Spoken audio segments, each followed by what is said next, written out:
If I hit the lottery and get 100 million, my family gonna shout, we won.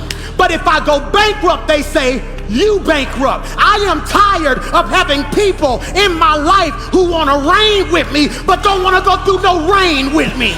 Because if we win together, we lose together. I want to declare it's my winning season. Everything attached to me get ready to win this year.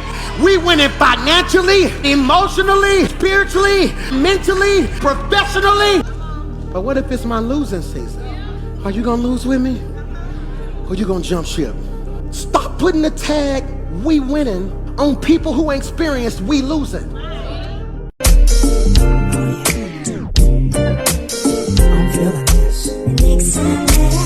I'm your professor, I will test you in the worst way. Don't bring a scantron, it's pop quizzes all day. Cause of our chemistry, we do biology. What's happening, fam? L.A.R. movement still moving. Excuse me, subscriber die trying. You see the thumbnail, man. You see the clip. And we gotta talk about the Fairweather friends, right? The Fairweather family, man. Where a lot of y'all want to be loyal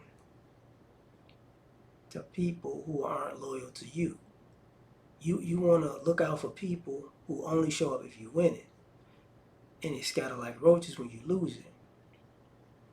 And I'm here to tell you that I've seen people who got bled dry because when they won, everybody around them was like, we won. And I'm going to tell you what's the worst part of that mentality. There are people who might be family, who might be friends, who took your win as a we won, and they may take your resources like they're their resources. Like, yo, your money is our money. And since your money is our money, I got access to it. I'm going to do all the stuff that I want to do for me because we won. And in that process, they'll actually spend more and use more and become more selfish than the person who actually the checks in their name. You get what I'm saying? They got 10 million, after taxes, let's just go with 5.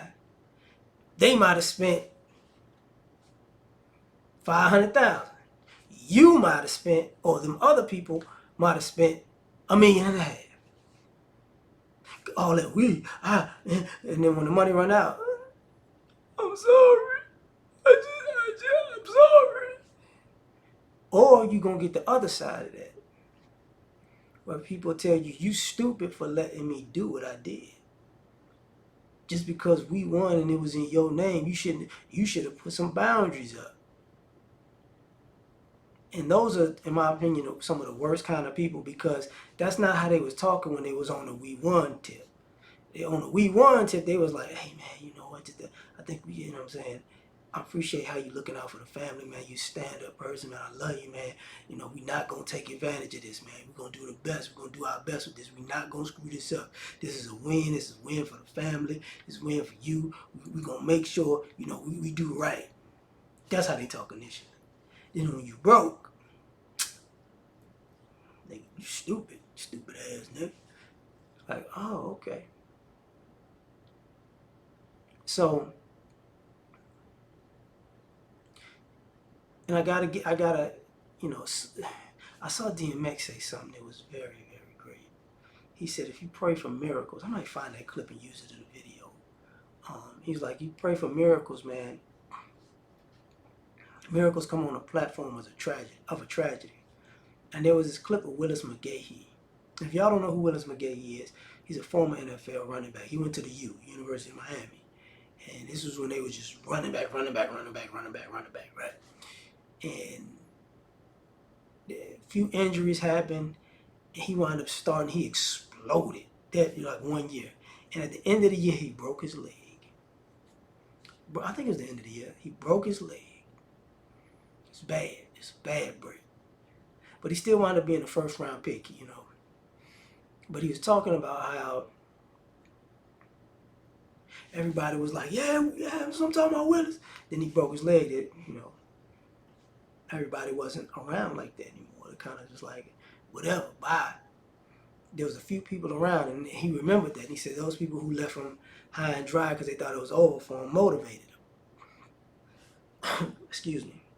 So, oh man, I'm a little under the weather, excuse me.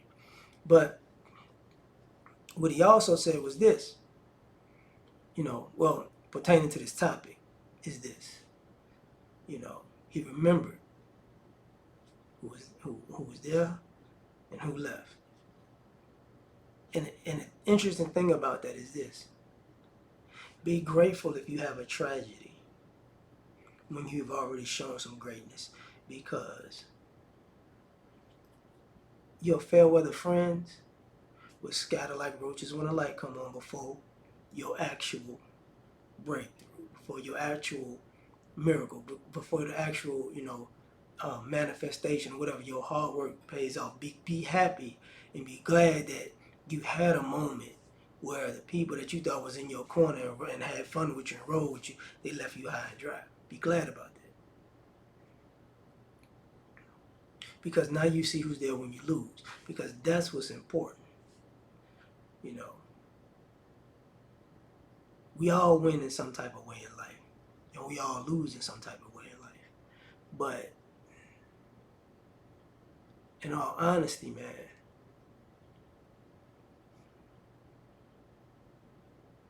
how can I put this?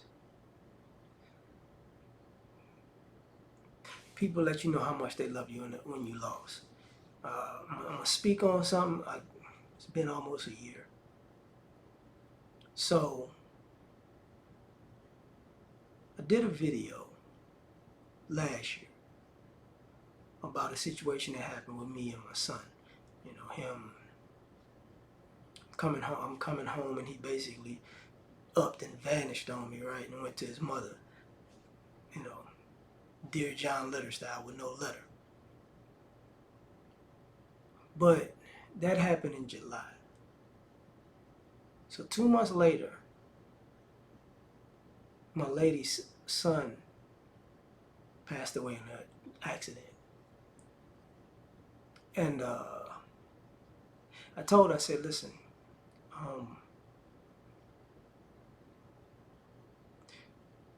you're not going to have a day where you're by yourself from this point on. Like, I'm going to be there one way or another. And, to this day, she thanks me, but really, I don't, when you love somebody, you're there for them. That's how I look at it. But I say it for this because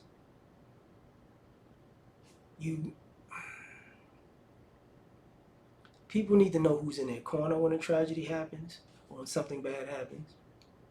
And you need to know if you're going to be in somebody's corner when a tragedy happens. Because sometimes tragedy happens to people and people can't handle the pressure of the situation and they walk away, leaving them high and dry while they're already broken. You kind of, step on them, kick them when they're down. So I think at the end of the day, and I'm a believer in God, and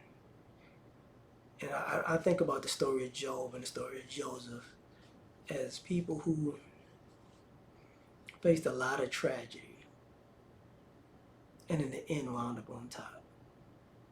Not necessarily just on top, but wind up in a great space. With all their tragedy, there came some type of blessing in the end. I know they didn't want those tragedies to happen to them. And it was hard to go through. But at least it wasn't for nothing. But I also think about the people who go through a bunch of tragedies and feel like it's just for nothing. And one of the reasons it feels like that is because nobody's there. You're going through tragedies and you're alone. And I've been in those situations where, life, you can't catch a break. And everything's just one thing after the other. And you're going through it alone. And sometimes you're on the brink of losing your mind, or brink of being suicidal. But if you could work through that, the one thing you get on the other side of that is a whole lot of peace of mind, because you know you can go get through anything. And the other thing you'll get through that is, at least I know who's really down for me. So, in taking into consideration, some people are there for you when it's fun, and some people are there for you when you're broken and you need to get put back together. And you might not, and y'all don't hang out the same. You know, some people want to party when you win, and some people want to help you win. Some people want to help you in the process, and some people want to help you at the finish line. So be loyal to the people who are there for you when you, like the pastor said, in the losing season. So I'm gonna leave it at that, man. Y'all tell me what you think. Like, share, subscribe, and die trying. Catch y'all on the next one. Peace. You ever been at the top of the universe? I'm gonna take you there.